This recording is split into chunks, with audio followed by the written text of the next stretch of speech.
지금 바로 지원하세요. 통계청은 많은 재능을 가진 여러분. 잠깐 타임. 지원하세요. 그러니까 뭐예요?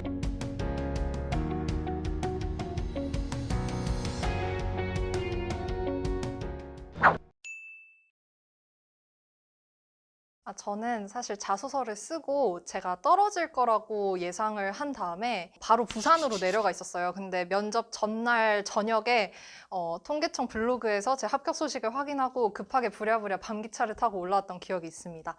불합격 소식을 먼저 받기는 했는데 나중에 또 추가 합격 소식을 받게 됐어요. 그래서 여러분들도 자기가 자소서를 너무 못 썼다거나 면접을 좀 망친 것 같다고 생각을 해도 포기하지 말고 준비를 하시고 면접장 분위기 같은 경우에는 다들 편하게 말씀을 해주신 것 같아서 처음에 긴장을 엄청 많이 했는데 하면 할수록 긴장 풀리고 편하게 면접 봤던 것 같습니다. 공통 질문 중에서는 그 통계청 홍보 아이디어가 있는지 이런 걸 물어보셨어요. 개인 질문 중에서는 이제 인포그래픽을 어떻게 만들었는지를 좀 구체적으로 물어보셔서 그거에 대해서 답변을 했습니다. 기사의 주제를 어떻게 선정했는지, 그리고 기사에 쓴 자료는 어떻게 구하고 어떻게 제작했는지를 많이 물어보셨던 것 같아요. 저는 통계청 SNS 개선점에 대해서 묻는 질문이 가장 기억에 남았는데요. 통계청과 같이 공공기관 유튜브의 경우에 아무래도 시청률이나 조회수가 좀 많이 안 나오는 편인데 왜 그렇다고 생각을 하는지 이렇게 물어보셨거든요. 아무래도 이 부분이 좀 통계청에서 많이 고민하고 계시는 부분 같더라고요. 자신만의 좀 차별성을 좀 두각할 수 있는 부분을 만들어 가셨으면 좋겠고, 많고 많은 기자단 활동 중에서 왜 통계청 기자단 활동에 뽑혀서 활동을 해야 하는지를 어필을 했던 것 같아요. 제가 또 데이터 관련 전공생으로서 활동하면서 느낀 거나 또 어떤 걸 얻게 됐는지를 이야기했습니다. 두 분이 너무 잘 보셨기 때문에 이건 자신감으로 승부를 봐야 된다 라고 생각을 했습니다. 그래서 먼저 얘기해야겠다 계속 손을 들었던 기억이 나거든요. 뭘 몰라도 뭐 횡설수설하지 말고 당황한 티 내지 말고 그냥 냅다 당당하게 얘기하면 될 것 같습니다. 자신이 쓴 자유 기사에 대한 주제를 어떻게 선정하게 됐는지, 그리고 그 기사에 들어가는 인포그래픽 자료를 어떻게 만들었는지, 또 어떤 자료를 참고했는지를 자세히 준비해 가시는 게 좋을 것 같습니다. 아무래도 약간 생각하지 못한 질문이 나오거나 또 준비했던 말을 못했던 말이 아쉬우실 수도 있잖아요. 그때 마지막 한마디에서 자기가 얼마나 잘할 수 있고 어떤 능력을 가지고 있는지 한 번 더 말하면서 어필하면 좋은 기회일 것 같아서 마지막 할 말을 꼭 준비해 가시는 게 좋을 것 같습니다. 자기소개나 마지막 말 정도는 약간 큐 하면 딱 나오게끔 말 절지 않게 연습하는 게 좋을 것 같고요. 물론 당연한 말이지만 지원서를 잘 숙지하고 그에 맞는 질문들을 준비하면 좋을 것 같습니다. 그럼 면접 리뷰는 여기서 마무리를 하고요. 저희 다음 코너를 위해서 저 하드보드지 좀 뒤집어주세요. 이렇게. 네. 제가 만들었어요.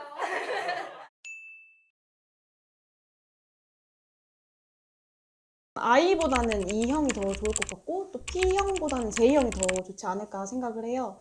다양한 사람들도 만나고 또 해야 할 일도 많으니까 조금 더 외향적이고 계획적인 사람이 좋지 않을까 생각합니다. NT제가 가장 어울릴 것 같다고 생각합니다.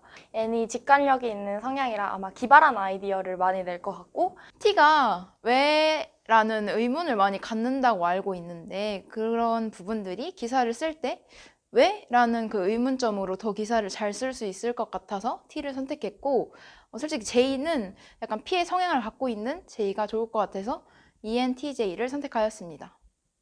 나 저거 다 봐도 돼요. IS.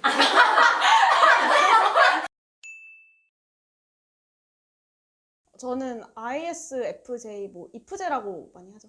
제 MBTI는 ENFP입니다. 저는 ISFP입니다. ISFP입니다. ESFP입니다. ESFJ입니다.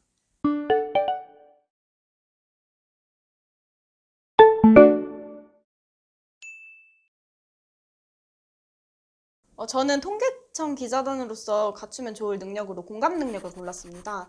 기자단 활동을 하다 보면 매달 정말 다른 주제를 가지고 기사를 작성해야 되는데 그렇다 보니까 좀 다양한 분야에 관심이 있고 다른 사람의 이야기를 좀 공감할 수 있는 능력을 갖춘 사람이 좀 더 기사를 더 잘 작성할 수 있지 않을까 생각합니다. 아무래도 통계청 기자단이 되게 다양한 이슈들을 통계와 연관시켜서 기사로 작성하는 경우가 굉장히 많아요. 저희가 일상과 통하다의 코너에 들어가는 트렌드와 밀접한 주제들을 많이 다루다 보니까 그 이야기를 재밌게 풀어나가고 또 통계와 재밌게 연관을 지어서 쓰는 능력이 중요할 것 같아서 센스를 썼고요. 통계청 기자단 분들에 있어서 서칭 능력이 굉장히 중요하다고 생각이 들어요. 왜냐하면 저희가 사실 통계학과일 필요는 없는 대외 활동이거든요. 그냥 자기가 다양한 주제에 대해서 관심이 있고 이걸 글이든 영상이든 스토리텔링을 하고 싶은 의지와 뭐 노력이 기반이 된다면 어떤 분이든 환영하는 대외 활동이기 때문에 올바른 통계를 시의성 있게 반영한 통계 자료를 잘 서칭하시는 분이 좀 더 유리하게 대외 활동을 하실 수 있을 거라고 생각이 듭니다.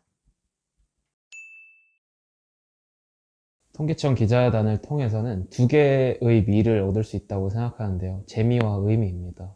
시야를 얻을 수 있다고 생각합니다. 여기서 말하는 시야는 눈으로 보는 시야가 아닌 생각의 시야인데요.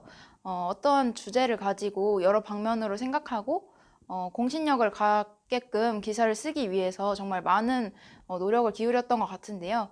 평소에는 그냥 지나쳤을 법한 것도 한 번씩 더 살펴보게 되고 또 관심을 갖게 되고 또 제가 잘 모르던 부분은 다른 기자분들이 쓰신 걸 보면서 알게 되는 부분도 있어서 넓은 시야를 갖게 됐다고 생각합니다. 제가 만들었던 영상이 남기도 하고 또 이러한 부분들이 통계청이라는 어떤 좀 네임밸류가 있는 곳에서 한 대외 활동이기 때문에 좀 인정을 받는 것 같기도 하더라고요. 공신력 있는 통계청이라는 공공기관에 제가 만든 영상 자료가 통계청의 이름으로 올라간다는 것 자체만으로 굉장한 프라이드가 될 거라고 생각을 해서 여러분이 통계청에 지원을 하시면 프라이드를 얻으실 수 있습니다. 통계청 기자단의 지원을 망설이시는 여러분, 지금 바로 14기 통계청 대학생 기자단에 지원하세요. 통계청은 많은 재능을 가진 여러분을 기다리고 있습니다. 여러분의 많은 지원을 부탁드립니다.